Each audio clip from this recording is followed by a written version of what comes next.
नमस्कार दोस्तों, आज हम बात करेंगे शिक्षक भर्ती परीक्षा के सिलेबस को लेकर के। तो आपके यहाँ पर जो है कौन कौन से एग्जाम होते हैं और कहाँ पर क्या क्या आता है। इसके पहले मैंने एक वीडियो बनाया था, तो मैंने नवोदय विद्यालय या राज्य के विद्यालयों के बारे में डिटेल से बातें की थी। आप उसको जरूर देख लीजिए। ये मेरा दूसरा वीडियो है शिक्षक भर्ती परीक्षा को लेकर के। तो आइए देखते हैं कहाँ पर क्या क्या आपका पूछा जाता है और आपको कैसे चीज़ों को पढ़ना चाहिए। और अभी संविदा वर्ग 3 की न्यू डेट भी आ गई है कि सितंबर में एग्जाम शायद हो सकता है कि हो जाए। तो आप लोग उसके लिए भी तैयार रहें, जो लोग इसके लिए तैयारी कर रहे हैं। तो देखें, पहले मैंने कहा था सीटेट को लेकर बात करेंगे। तो सीटेट में मैंने कहा था कि 30-30 नंबर के 5 पोर्शन आपके डिस्कस किए जाते हैं। तो ये आपका टोटल कितने नंबर का होगा? 150 नंबर। कुल मिलाकर 150 क्वेश्चन आपकी परीक्षा में आएंगे। और इन 150 प्रश्नों में से आपको क्या क्या पढ़ना होगा? तो ये 5 पोर्शन कौन कौन से होंगे? तो एक होगा हिंदी, और दूसरे पोर्शन के रूप में हो गया संस्कृत या इंग्लिश। संस्कृत या इंग्लिश दोनों में से जो भी मर्जी हो आपकी, आप उस लैंग्वेज को ले सकते हैं। इसके बाद देखिए, तीसरे नंबर पे होगा मैथ,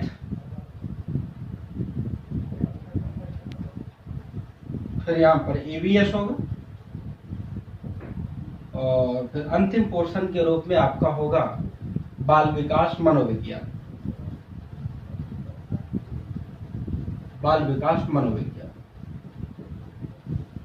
अब इसमें से विषय वाइज अगर देखें और शिक्षण के प्रश्नों को अलग करें, तो शिक्षण आप देखेंगे तो आधा पोर्शन शिक्षण का होता है। जैसे 30 में से 15 क्वेश्चन शिक्षण के होंगे, इसमें भी 15 क्वेश्चन शिक्षण के होंगे, इसमें भी 15 क्वेश्चन शिक्षण के होंगे, इसमें भी 15 क्वेश्चन शिक्षण के होंगे।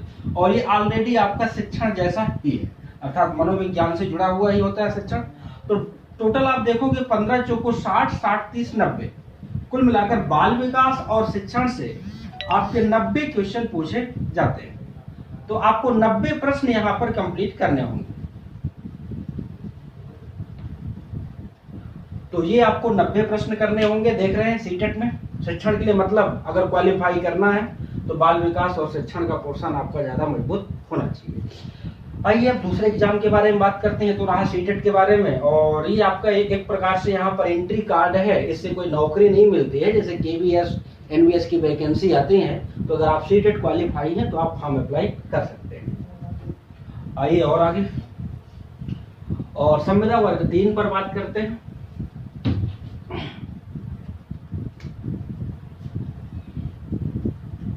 तो संविदा वर्ग 3 में भी आपके यही 5 विषय पूछे जाएंगे। पैटर्न वही होगा, 30-30 क्वेश्चन।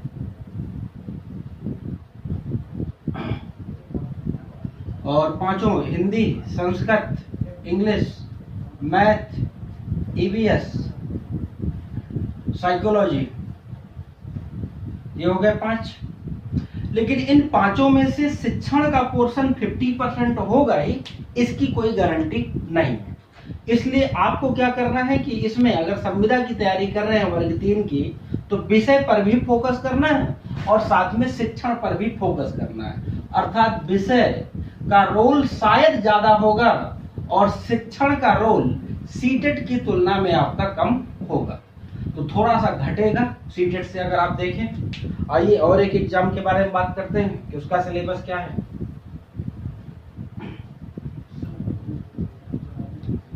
जैसे आप यूपी टेट को ले लीजिए, तो यूपी टेट में क्या अंतर है? यूपी टेट में भी आपकी यही 5 विषय होंगे, लेकिन ये 5 के 5 विषयों में शिक्षण का पोर्शन आपका क्या हो जाता है?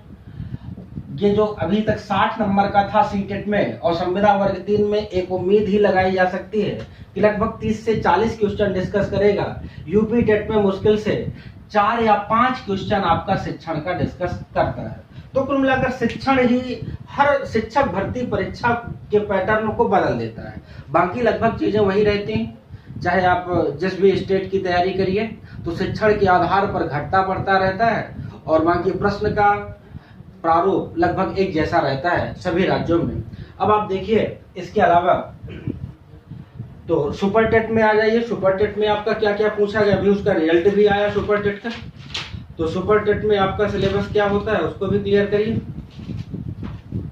देखें, तो सुपर टेट में 150 नंबर का पेपर होगा आपका, और हिंदी, इंग्लिश, संस्कृत, ये तीनों लैंग्वेज आपसे डिस्कस की जाएंगी। हिंदी, इंग्लिश, संस्कृत, और तीनों में से 40 क्वेश्चन आपके इससे होंगे। ये 40 क्वेश्चन पूछे जाएंगे। और आगे आइए तो साइंस के बारे में बात करते हैं। विज्ञान, विज्ञान से केवल 10 प्रश्न होंगे आपके, 10 क्वेश्चन होंगे। विज्ञान के बाद मैथ आइए। मैथ से आप में सुपर टेट के पेपर में 20 क्वेश्चन पूछे जाएंगे। और मैथ के अलावा ईवीएस, ईवीएस से आपके 10 क्वेश्चन पूछे जाएंगे। शिक्षण, शिक्षण से आपके 10 क्वेश्चन पूछे जाएंगे। और बाल विकास से आपके 10 क्वेश्चन पूछे जाएंगे। और बाल विकास के बाद जीएस के आपके 30 क्वेश्चन पूछे जाएंगे। जीएस के 30 प्रश्न होंगे। रीजनिंग के 5 क्वेश्चन डिस्कस किए जाएंगे।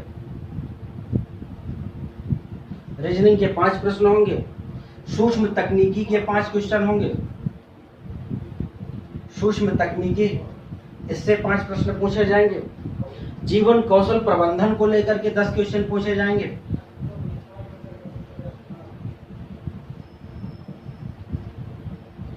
जीवन कौशल प्रबंधन को लेकर के 10 क्वेश्चन पूछे जाएंगे। दोस्तों, जिन लोगों ने भी यूपीटीईटी दिया है और क्वालिफाई हैं और सुपर टेट को लेकर के तैयारी कर रहे हैं, तो लोग ध्यान रखें कि इसमें से अगर मोटा मोटा मैं बात करूं तो आपको सिलेक्शन दिलवाएगा। एक बड़ा पोर्शन के रूप में लैंग्वेज होगा, और इसके बाद एक बड़े पोर्शन के रूप में बाल विकास, जिसमें से सूक्ष्म तकनीकी, जीवन कौशल, ये तीनों पोर्शन आपके इसमें ऐड हो जाएंगे। और साथ में शिक्षण, ये सब आपका ऐड होकर के लगभग कितने का बनेगा? 10, 20, 30, 5, 35 नंबर का बन जाएगा। मतलब कुल मिलाकर एक तो लैंग्वेज की आप तैयारी बढ़िया से करिए, दूसरा बाल विकास शिक्षण की तैयारी आप बढ़िया से करिए, तीसरा जीएस की तैयारी आपको अच्छे से करनी होगी। जीएस 30 क्वेश्चन है, उसी में ईवीएस के 10 क्वेश्चन है, मतलब टोटल 30, 10, 40 क्वेश्चन आपके जीएस के नाम पे पूछे जाएंगे। एक आपका ये पोर्शन, मतलब 3 में आपकी कमांड होनी चाहिए। मैथ और साइंस अगर उतनी अच्छी नहीं भी है तो भी आप इसमें बेहतर नंबर ला सकते हैं। मतलब मैथ कमजोर होने के बाद भी डरने की जरूरत नहीं है। तो ये रहा आपका सुपर टेट का जो सिलेबस एक अनुमान के अनुसार होगा, जो अभी पिछली वैकेंसी थी उसके अनुसार मैंने बात किया। अब और आगे आइए।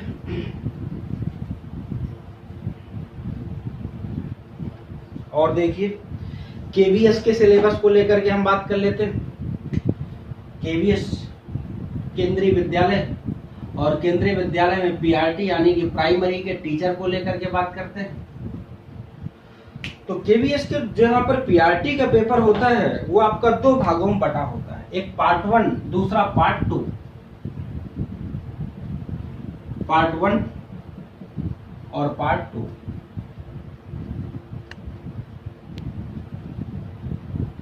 जो पार्ट 1 होता है, पार्ट 1 में आपके 70 प्रश्न डिस्कस किए जाते हैं और 80 क्वेश्चन पार्ट 2 में डिस्कस किए जाते हैं।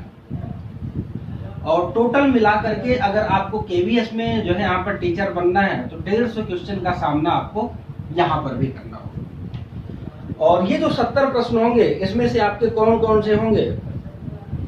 देखिए, हिंदी होगा, इंग्लिश होगा, इंग्लिश होगा, इसके बाद GK reasoning computer, GK reasoning computer, pedagogy,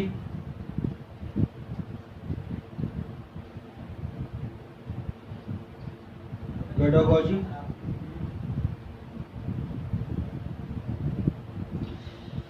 ये आपके पेडागोजी होगी 20 नंबर की और शेष होंगे 10-10 नंबर के।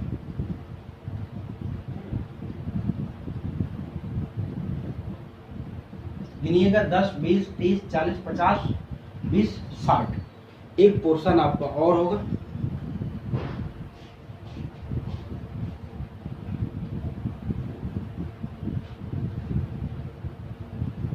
करंट अफेयर होगा क्या?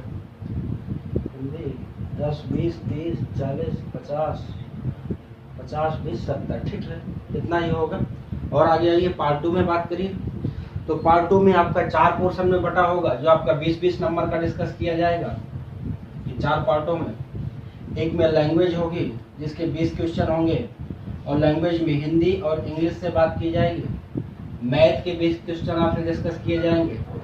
इसके बाद ईवीएस के 20 क्वेश्चन आपसे डिस्कस किए जाएंगे। और इसके बाद एक और पोर्शन होगा आपका साइंस के 20 क्वेश्चन डिस्कस किए जाएंगे। तो ये पेपर होगा आपका पीआरटी का।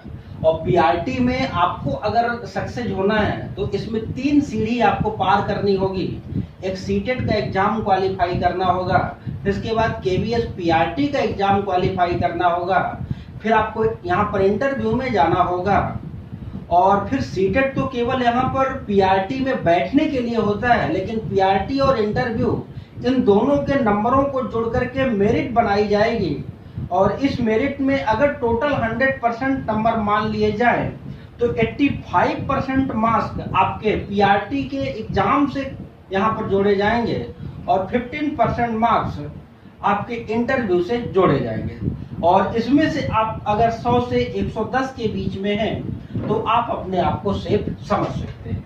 तो केवीएस पीआरटी में कितनी मेरिट जाती है ये आप इतना दिमाग में रखिएगा। और लगभग यही पैटर्न थोड़ा बहुत बदलाव के साथ नवोदय विद्यालय का भी है, और लगभग यही पैटर्न आपका डीएसएसबी का भी रहता है। तो लगभग एक जैसे पैटर्न है सेंट्रल के स्कूलों की, जहां पर लगभग हर विषय का ज्ञान आपसे मांगता है। तो ये आपको यहाँ पर इतना कंप्लीट करना होगा।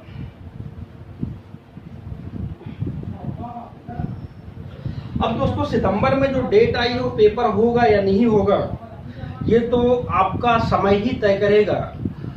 कोरोना अगर ठहर जाता है तो संभव है कि पेपर आपका हो जाए, और अगर कोरोना के केसेज बढ़े और चीज़ें नियंत्रित नहीं रही तो हो सकता है कि एक बार एग्जाम आपका फिर आगे टल जाए। तो खैर एग्जाम होगा कि नहीं होगा, कि टलेगा क्या होगा। और इस लॉकडाउन में आपको इतना तो सीख गए होंगे कि अगर गवर्नमेंट जॉब नहीं है तो सरवाइव करना मुश्किल होता है। इसलिए दोस्तों आप लापरवाही बिल्कुल भी मत करिए। अगर वर्ग 3 की तैयारी कर रहे हैं तो आप कंटिन्यू पढ़ाई को जारी रखिए, और मैं कोशिश करूंगा कि मनोविज्ञान के वीडियो आपको लगातार एक एक करके देता रहूं। ठीक है दोस्तों, तो उसके आगे नेक्स्ट वीडियो में कल बात करेंगे।